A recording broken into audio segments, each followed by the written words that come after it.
টিপু ভাইয়া, দেখো দেখো কি যেন উড়ে আসছে। হ্যাঁ তাই তো, আরে এটা তো ঘুড়ি। টিনা দৌড়ে গিয়ে ঘুড়িটা ধরে, তারপর মজা করে ঘুড়ি উড়াতে থাকে।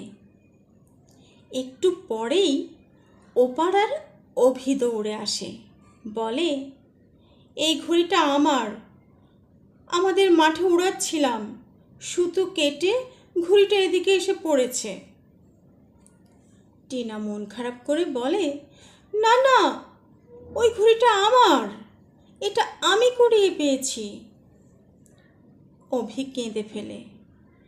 টিপু অভিকে সান্ত্বনা দেয়।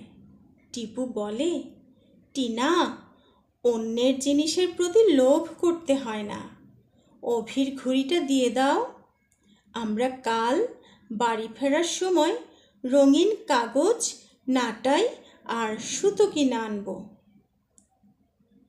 নতুন ঘুড়ি বানিয়ে দুজনে মজা করে উড়াবো। সত্যি? হ্যাঁ সত্যি। টিনা খুশি হয়ে অভির ঘুড়ি ফিরিয়ে দিল। খুশি হয়ে গেল অভিও।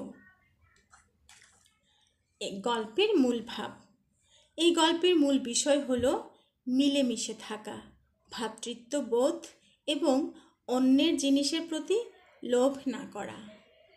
ধন্যবাদ।